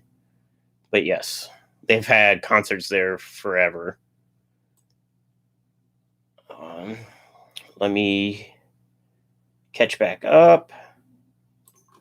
Um, Jerry says, main thing is my son escaped out the window alive. So, Jerry, were you not home when this happened? I'm guessing. I'm guessing not, because like with the damage, I'm assuming that you were probably not home.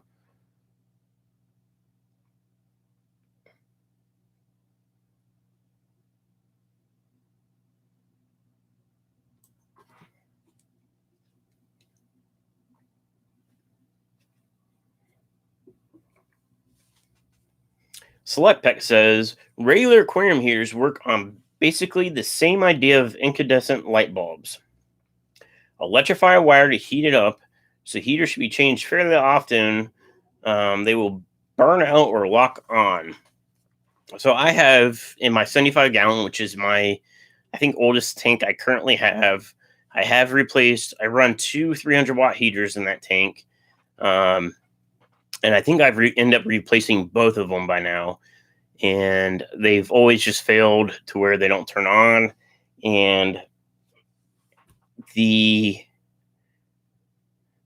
if I would say in my experience, like my mechanical experience, if they fail and they're not turning on, I would say that the heating element itself has failed. It's kind of like a light bulb. When a light bulb fails, usually the wire breaks, because every time that light turns on and off, which is the same principle as the heater, the wire, the coil.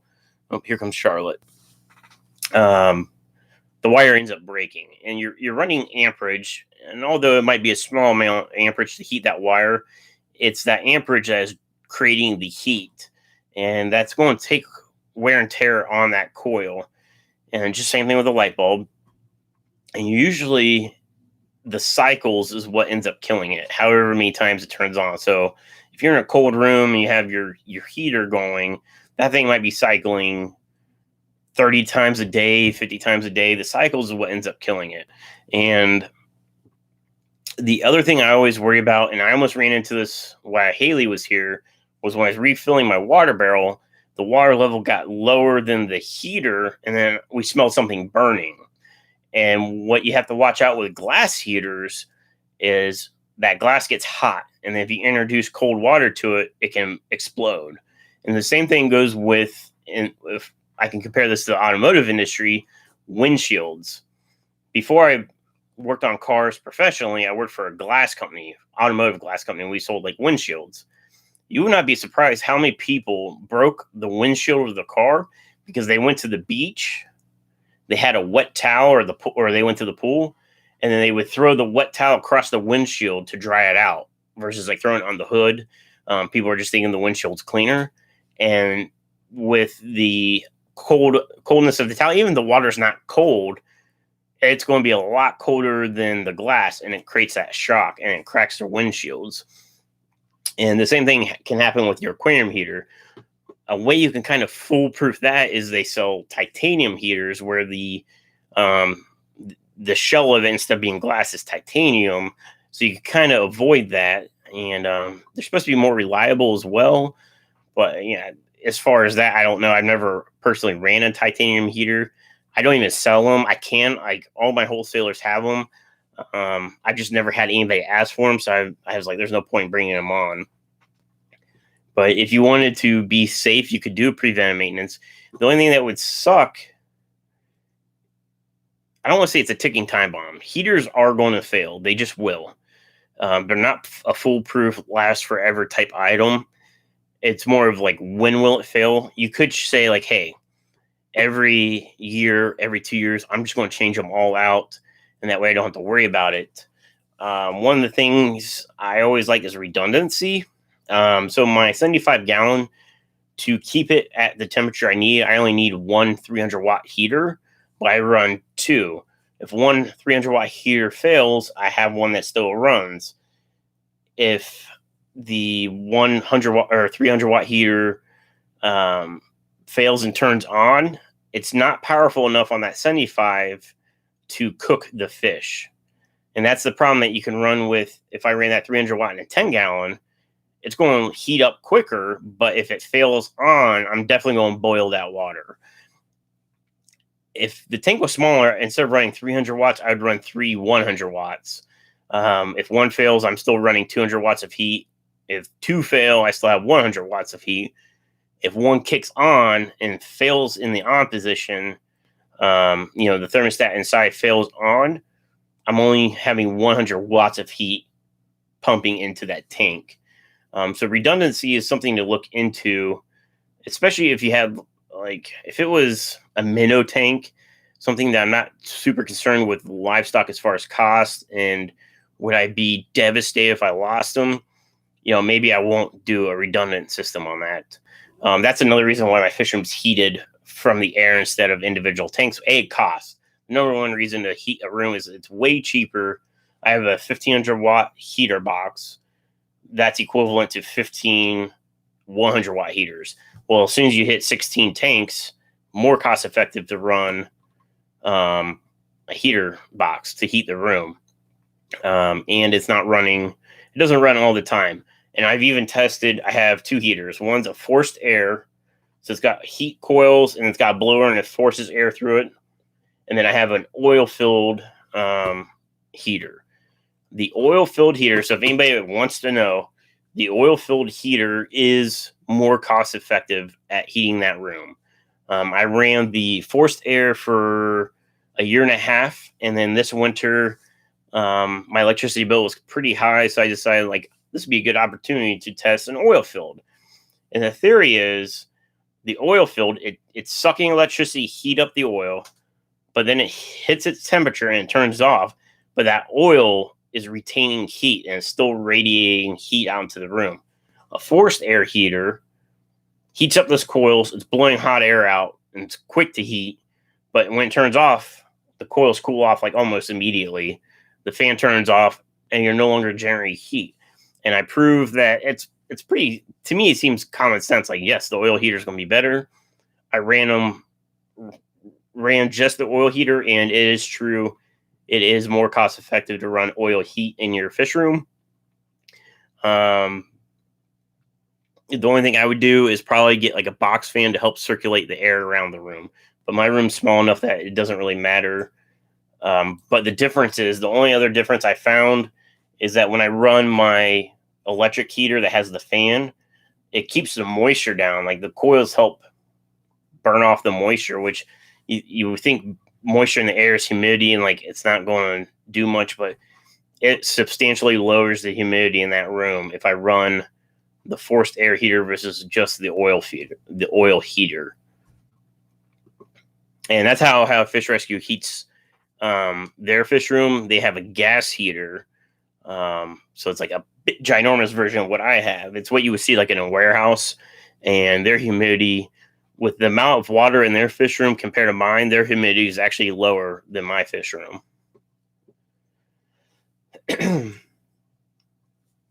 Let me see.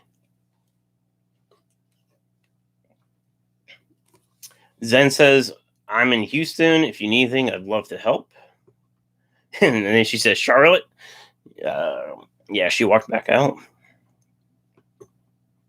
So Charlotte also, I feel like she's the channel mascot now. How people have their mascots. Aquarium Co-op has Murphy. How Fish Rescue has Pittsburgh.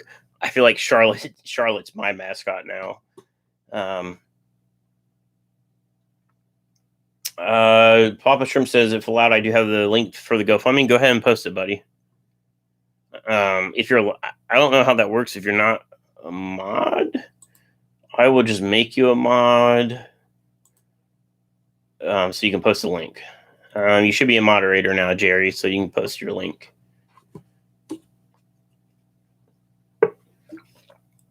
Zen just said, Steven, can you post the GoFundMe? I'm a little behind on chat, guys, so I'm trying to catch up.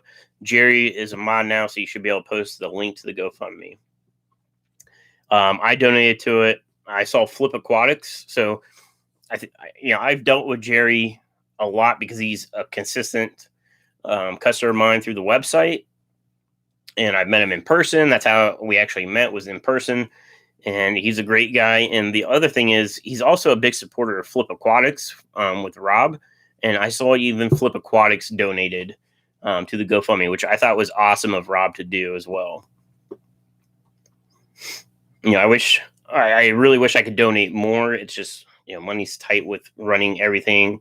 I wish I was a bigger company and could be like, here, Jerry, here's $10,000, I will try to help out in any way I can. And I already told Jerry, like, once he's back up and running and needs to, redo his fish room, I will definitely help him out with the product needs side of it any way I can, plants, fish, anything like that.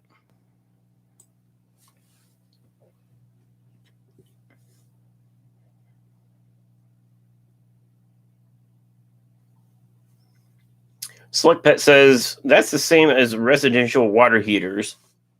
If you turn on your electric on with an empty water heater, you'll burn out your heating element. The water regulates the element, so it doesn't burn out. Yep. I've also had to replace my water heater here. I bought this house. It was completely flipped, like remodeled, like all new flooring, drywalls, light fixtures, new roof. The house itself, I think, was built in the 50s, but they completely did everything new appliances. The only thing that was not new was the water heater and like the AC furnace unit. The AC did have like a new compressor put in it a few years prior. 3 years ago when I started at Audi, like the first month there, my washer took a poop. So I had to buy a new washer.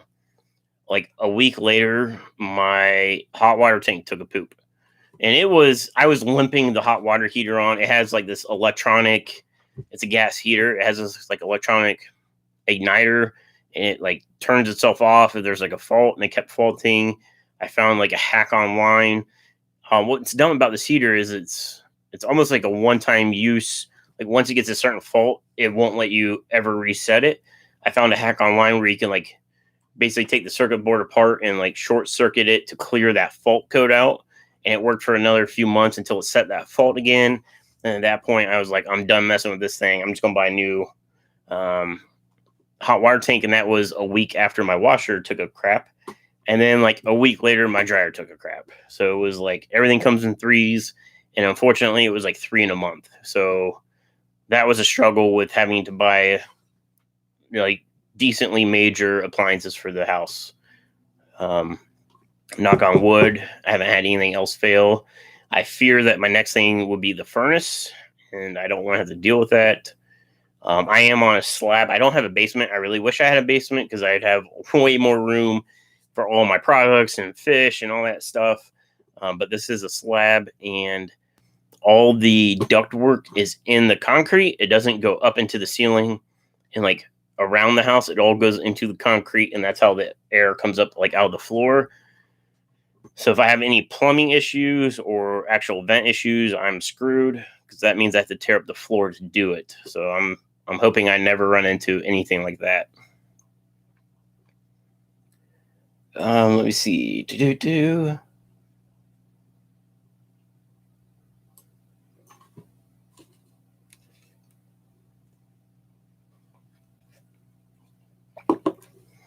Chewy says, a long time ago, people took off the ground plug to eradicate ground noise, which can also cause shock.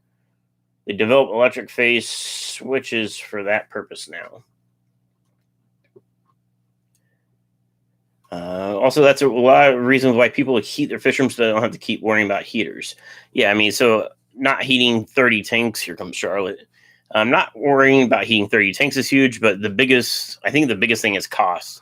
Is way more efficient to heat the room than individual tanks. Once you break that 15 tank mark, I feel like 15 tanks, a tank would be, let's just say 100 watts. Now, if it's like a 75-gallon tank and you're running 300 watts or even more, depending on where your fish tank is at and what's in it. Like if you got a 75-gallon tank and you're keeping discus and you got to keep that tank at 84 degrees and your basement's 60 degrees, like you're pumping a lot of electricity into that tank to heat it. It's going to be way more cost efficient to heat the room. And that's what I looked at. I was like, the ease of heating a room is way easier. If my heater fails, the other day, my oil filled heater had tripped the circuit breaker. And it freaked me out because I'm like, a circuit breaker is only really protecting against, surges. Some of them have a built-in fuse or like a circuit breaker built into it, which is nice. You can reset it. It was tripped. I think what was happening was the oil heater kicked on like at the exact same time. I have 100 watt. 100 watt?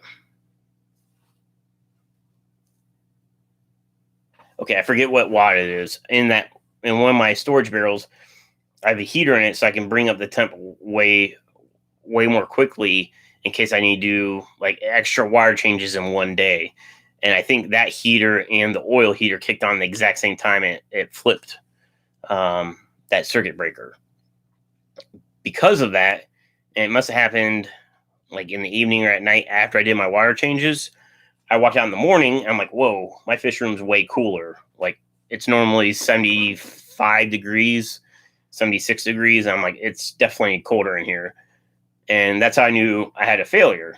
And then for that, I just flip on the electric heater because it heats up the room like real quick because it's forcing hot air through it. So not a big deal. The issue would have been if I wasn't home at all for a few days, but the temperature was down in the 60s, but with my fish, no issues. They're normal. They're used to fluctuation in temperatures in the wild. You don't want a sudden fluctuation. As I ran into that problem doing my import, I killed a bunch of fish by shocking them with like a 4 to 5 degree difference. I learned my lesson, but they dropped, let's say 10 degrees. While they might not have been happy about it, they were fine. I turned the electric heater on and everything was good. And now Charlotte wants attention. Does the quality seem better today than normal? I have a light that I normally don't turn on when I do a live stream, but it just seems like, I don't know, on my end, it seems like the quality is a little bit better. I don't know if that's a thing. Oh, my chat just jumped again. Let me see.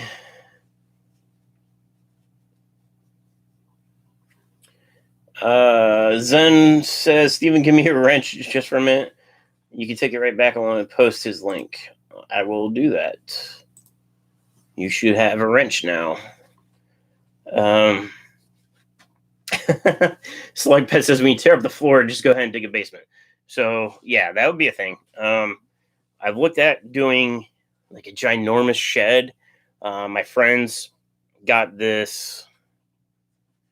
Oh, I wish I can remember the dimensions. It might be like 18 by 30. It's like a decent size shed. Like you could probably park. I mean, I could park my truck in it for sure. It's pre-built. They basically bought this shed and company trucked it out, and they basically put concrete blocks down to level it. They drop it and you're done. And they used it to make a dog kennel building. Basically, they're doing dog kenneling. They have a horse farm, and they're doing this as like a secondary income. They're boarding dogs now.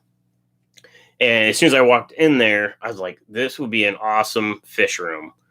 Granted, you probably have to talk to the builders and maybe have extra floor joists put in to help distribute the weight of having all the fish tanks in it. But as for me, as far as I go, my fish room is my fish room. That's really all I got. So once I'm completely built out of that, that's it. I have added more tanks to my family room, but I'm not trying to be turning that into a fish room. So those are all like display tanks. And but I thought about doing this shed, and if it's big enough, having the company come out, I'm right against the power line. So I feel like it'd be easy for them to drop a new power line. I mean, obviously that's going to cost money, but put my own power service into it, insulate the building, and then make that a dedicated fish room. And I think the hardest part would be running water to it. And because I don't have a basement, I can't get to the water lines in my house. I can access the main water line in my utility room. I guess I could run it up into the attic and then out somehow. That would have to be very well insulated, so I don't have to worry about the line freezing in the attic, because the attic gets cold in the winter. But yeah, so I think that would be the only thing I could do as far as expanding. Ideally, I would love to buy property, at least, I think minimum at least 2 acres. I have a 4-wheeler, so I like using that. So I think having my own property where I could ride it more. But the goal behind that is to build my own warehouse. Basically, think of like a big pole building. Not half of it, but part of it would be dry storage for the business, and the other half would be all fish tanks. And that's what I would love to do. And in the long run, it would be cheaper than having a warehouse that I rent. It would be all on my own property. I can build it how I want, and then I don't have the reoccurring cost of a lease. But we'll see about that. But then I could have the business separate from the actual house.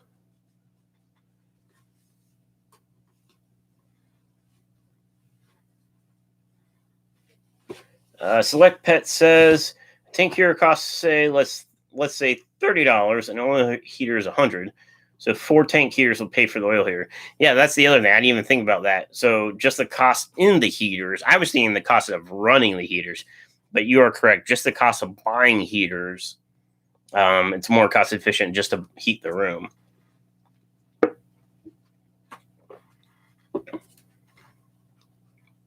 Now, the only thing I could try to play like devil's advocate on that is if you have a non-insulated room and that oil heater is running nonstop, and you're running 1,500-watt heater 24/7 versus a tank, because with water, it's going to help retain some of the heat.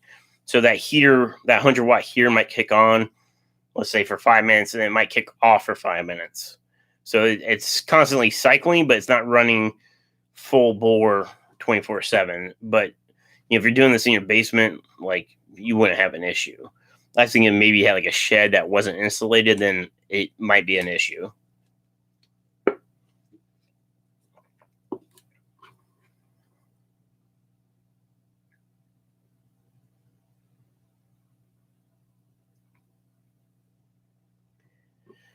Let's see. Storm Riders Aquatics is here. Hello. You might have been here for a minute, but I just now saw the chat.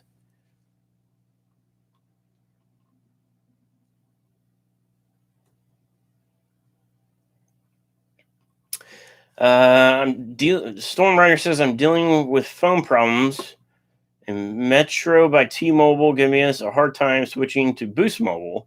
My cousin talked to T-Mobile, which Metro by T-Mobile, which Metro by T-Mobile is the prepaid.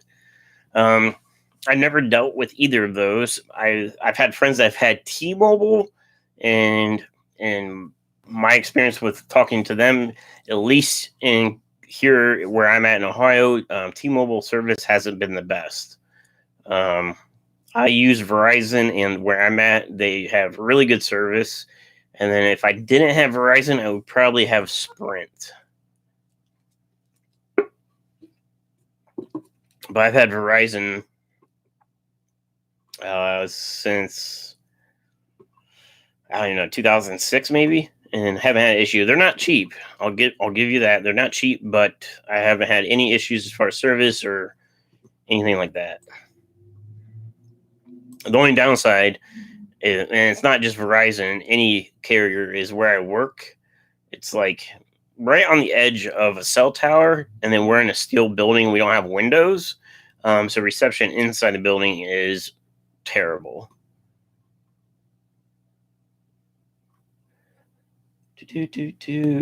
Zen says, "Okay, whew, I feel better now. You can have your tools back. I'll leave you having the wrench for a minute. We'll see how you do." I know Zen, you're a big supporter. You're in here a lot, so I feel like you make a good mod. But I will take it away if that's not the case. Select pet. Yes, I'm thinking a fish shack too. My basement is only 6 foot floor to ceiling. I hate bumping my head on pipes and walking bent over in areas. Yeah, that's not much room to work with, it, let alone like if you're hitting your head on stuff too. A fish shack. It's not bad, mate. Because I was thinking about calling it like the fish barn or something, but fish shack is pretty cool. It'd be cool to have like a board above the door saying, fish barn. Oh, they're both coming. Oh, she's stretching. What's up, girl? Havana here was a bad girl this week. She went through the screen window and got out of the house and went after the postman and scared the shit out of him, didn't you? And it's a new postman, so he probably hates my house now. I'm pretty sure he probably literally pooped himself.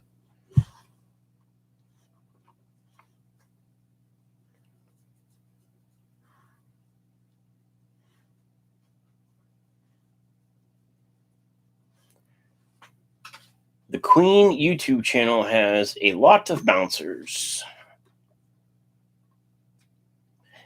Zen says, I let Candy handle security. I never know what people are okay to let through. So that's the thing, too. So I'm a moderator on LRB's channel.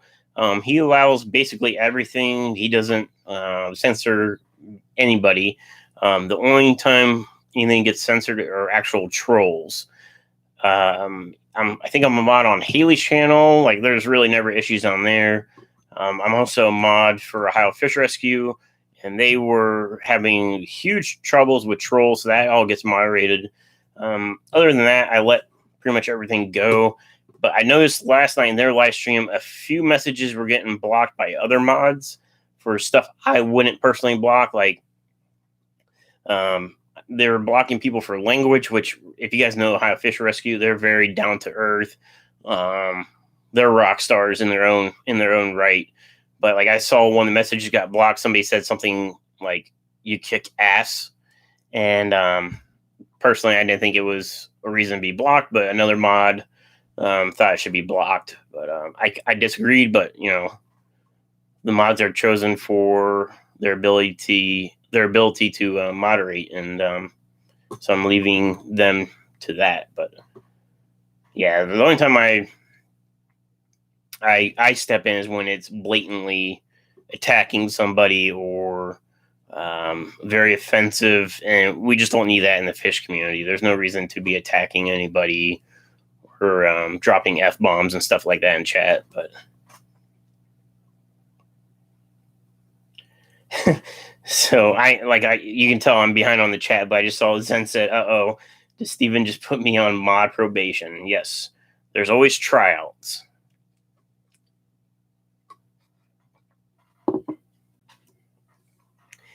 Select Pet says, "See how Zen does with a wrench? LOL, she is one of the best mods on a lot of other streams." Yeah, I'm just giving her a little crap, that's all.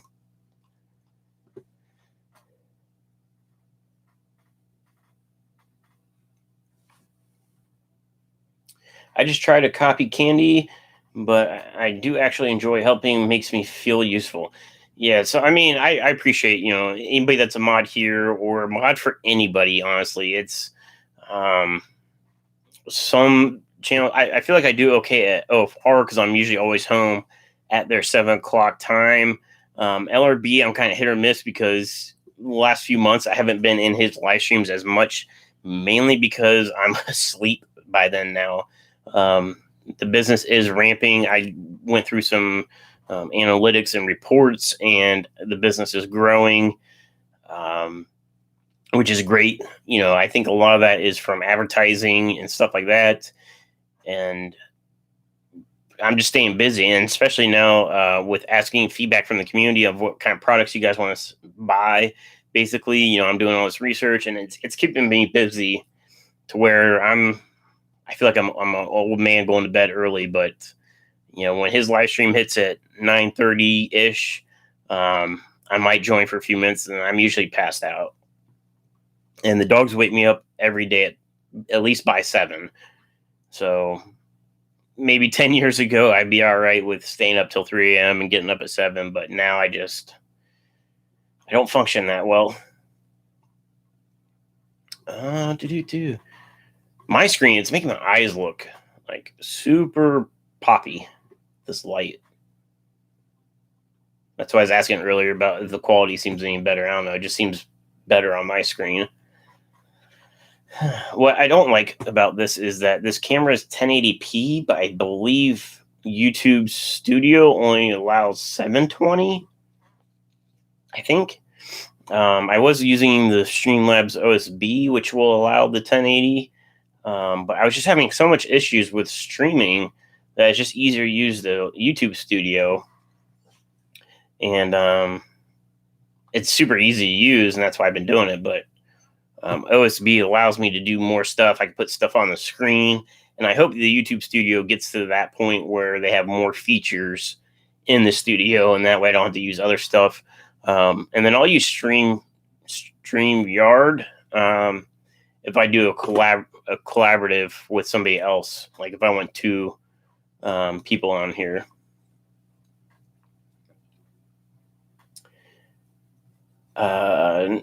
Not Nola Jane says, so mods let the power go to their heads. I think some do. I mean, other people have different opinions on what is allowed and not allowed. And I guess that's the job of the channel to say, like, hey, like, we don't care if somebody says ass in a positive way, like you kick ass. Like, to me, that's a positive use of that. Now, if you say you suck ass, then I would say, yeah, like, we don't need that in the chat. And I try not to cuss on the channel. I mark everything as not kid safe, so I feel like I'm safe with saying this stuff, but I hope I don't offend anybody. It's not my intent. Select Pet says, I have to go to work at 3 a.m., so I hate missing some of the later streams. The other night, so I think Wednesday's live stream, so I go on at 8. I go on before Dan's Fish. I had quite a few people from, Sweden? Now I forget. But over the sea, over the pond. And I didn't realize that there was people from overseas that were watching my channel. Analytics, I can see where people, like what countries. I have people from Australia, people from Thailand and China, and stuff like that. My brine shrimp video is like gaining steam, and it's the #1 video right now.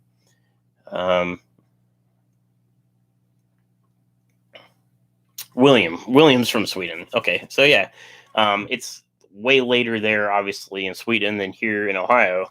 And it was like, I think it was like almost 3 a.m. when you were on my stream Wednesday. But I thought it was really cool. I've never been. The only time I've been out of the United States is I went to Canada once. I think it'd be sweet to go overseas. William says it's 21:33 there. So 9:33.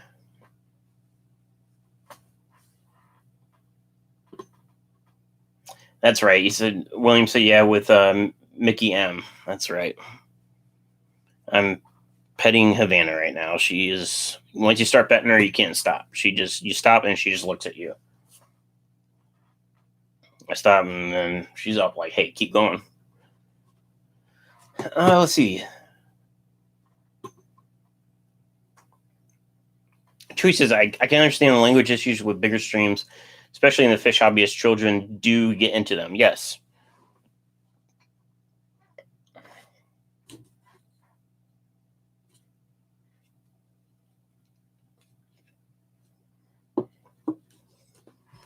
Oh, gosh. Here comes Charlotte.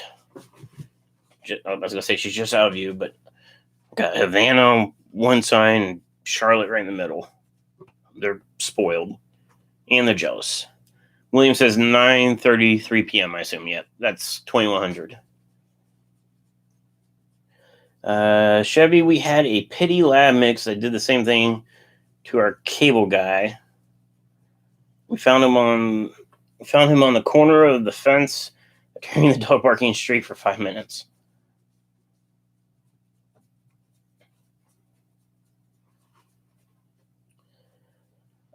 So yeah, Havana ran straight at the postman. The guy, he got afraid of her and he tripped and fell, trying to back up, and then she ran straight to him. Like, could have been worse. Havana's very protective of the house, and she's not an aggressive dog. Like, if you come up to the house, she doesn't know you. She's definitely not happy with you, but she is a big sweetheart. And this one, she's just a little, I don't know, poser, I guess, instigator. She came running out the window too, but she doesn't know what to do. She can't hear anything. She's deaf, so she's a big baby too. And I've had multiple people talk about how, I don't want to say aggressive or mean Dalmatians can be, but I just don't see it. She's just too much of a sweetheart.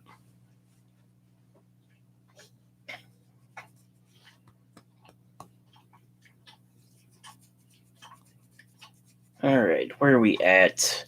So I guess we're getting a little off topic here. So I think what I gained from this is towels. Probably start with no grommets or hooks and see how that goes. In shirts, I feel like if I keep them $20 under, it'd be a good starting point. Honestly, I'll probably start with branded shirts just because I have the logos done. That's like an immediate thing I can do right away. And I would prefer to get those into my own hands to where I can ship those out versus sending somebody elsewhere, like sending them to Teespring. But to begin with, I think that'd be the best route to go, at least for testing. That's the minimum cost to do some product testing, I guess. And I think with Teespring, they have other products that you can do there anyway. So coffee mugs and stuff like that. I think Zen said maybe. I think that'd be a good route to go. But yeah, I think I will go ahead and do some designs of like shrimp, and I think it'd be cool to do some designs for like tetras and maybe cichlids and other fish related stuff, fish species. But I guess we'll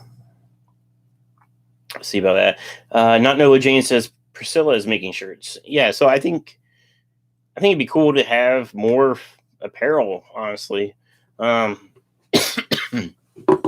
throat's starting to get scratchy from talking. I'm almost out of coffee, so I know like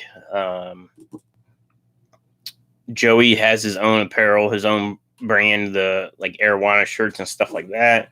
I thought it'd be cool to have more stuff. I know everybody has like their branded products, Aquarium Co-op, and Mark's Shrimp Tanks, LRB. I have my shirts; they're just not public, and that's a good thing. But I think there should be also other aquatics related shirts that you can buy that might not be branded or is not solely a branded shirt. So maybe it's got like the cool fish design, and then maybe it has like for instance, like the SU logos like up here or something, but it's like something else.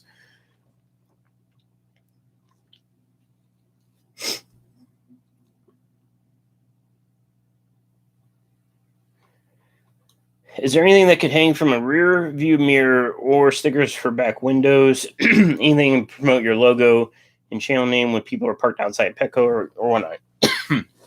Sorry.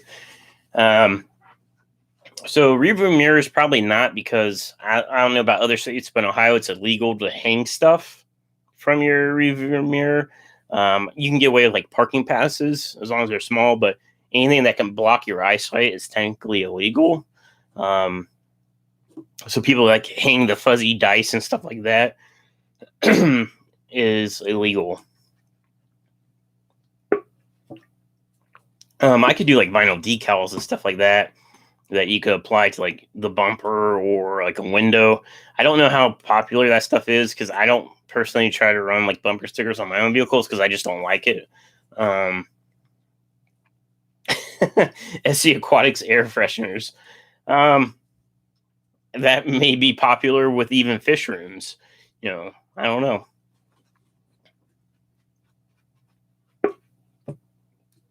Bob says 14 people watching and 14 likes of 14 people watching and 14 likes. My seal of approval. Thanks, Bob.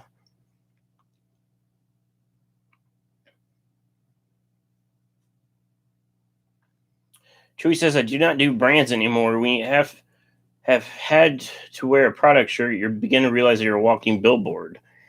I mean, I wear other people's channels, and yes, you are a walking billboard. I wear LRB shirts all the time, and I don't personally, I don't have a problem wearing or promoting his business because he's a friend of mine, and he's doing, he does awesome things with all of his fish, shrimp, and plants, and I just don't have a problem wearing his brand. And same thing with the co-op. So I've been trying to model my business after Corey's because I really appreciate what Corey has done for the hobby and his business ethics. And that's, I don't want to say I'm copying him, but basically, like, I feel like, his customer service is the best, and that's how I want mine to be. I want mine to be the best as well. So, I feel like if you're the best company and people are copying you, that you're doing something good. And that's, I don't want to make that sound wrong, but I feel like having the best customer service is what helps this hobby grow and helps set you apart from buying from like Walmart or Petco or something like that. But I don't have a problem wearing an Aquarium Co-op shirt. And I'm nowhere, I'm not even 100th of what his company is, but I have no problem even advertising for him because he is a great company. So I don't have a problem wearing somebody else's brand.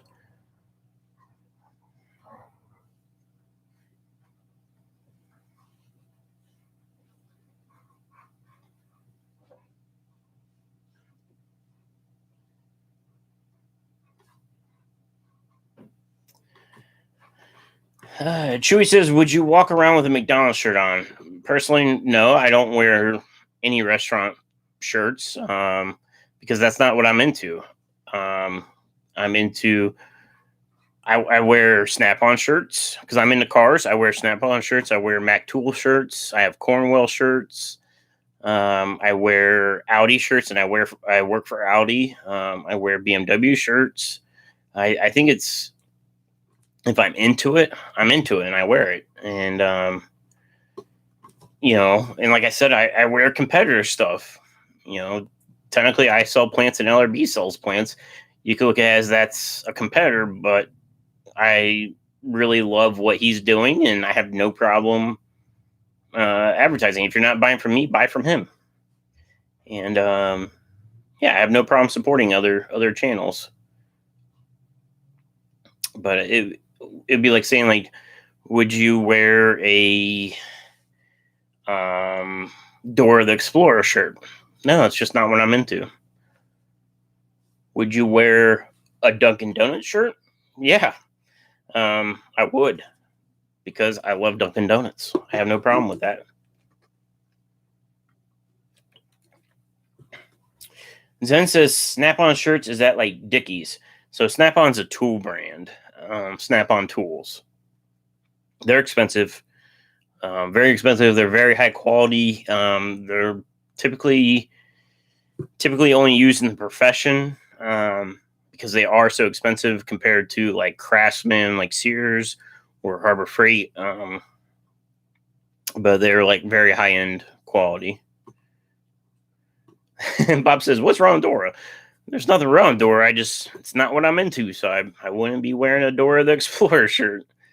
My ex's daughter would probably wear a Dora Explorer shirt, or at least she would have a few years ago. Now she's at that age where she doesn't wear characters and stuff like that.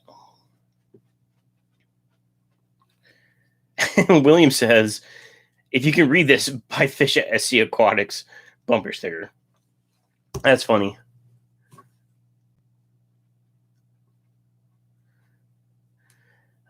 Zen said, if it said something funny but had McD logo, maybe. So I saw something.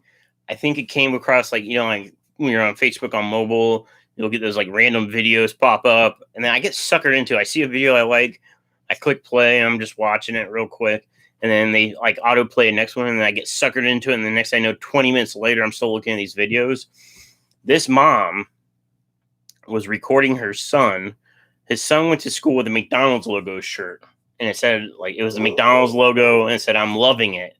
Well, he got the shirt from like a thrift store, I think, and the McDonald's logo was actually like women's legs spread, and it said, "I'm loving it."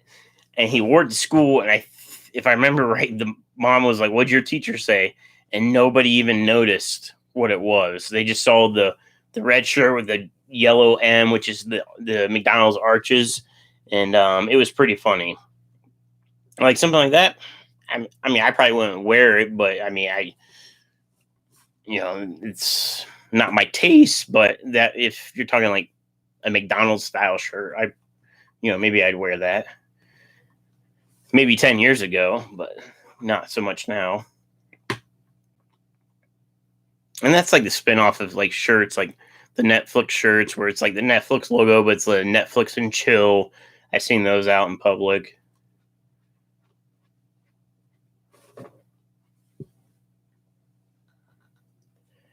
Bob says, I have a LRBT on right now heading to the local fish store. I actually need to hit up my LFS, and I want to see what's new with them, but I don't think I'll have time today because I'll be leaving here shortly for Ohio Fish Rescue. Zen said, OMG, I would have killed my son. He didn't realize what it was, I think, at first. And obviously the mom didn't realize until after he came home from school. Oh, Havana's barking out in the family room, so there must be somebody walking outside.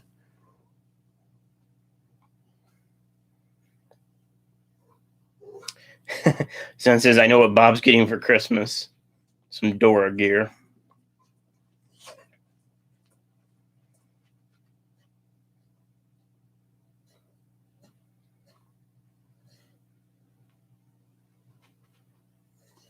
Chewy says, I still have my endorsement Yamaha jacket, and their logo stands for every product they make. Zen, I bet he realized. Havana's in here now. All right, guys. My voice is going to be going here soon. It's actually been 2 hours. I didn't expect this to be a 2-hour live stream. Honestly, thought it'd be like a 20-minute deal, just get some ideas. But I got some ideas. I think I'm going to go after the hand towels first, and maybe some other little items. And I will, if I get that set up today, or in the next few days, I'll drop a link in the comments on this, and then I'll just start putting the link in the description of future videos and stuff like that. But before I can't talk any longer, I want to say thank you guys for hanging out with me on this Saturday, and I need to get ready to head up to Ohio Fish Rescue, so I will definitely, if anything cool happens, I'll try to record it for you guys, but I think it's just going to be kind of a chill hangout with Big Rich and Josh tonight, but we'll see what happens. So thank you guys for hanging out, and I will see you Wednesday, if not before. But Wednesday, 8 p.m. Eastern Standard Time is the official live stream time. So thank you guys so much for hanging out with me, and I will see you next time. And peace. Keep taking it along. Stay fishy. All the see you later alligators. Bye.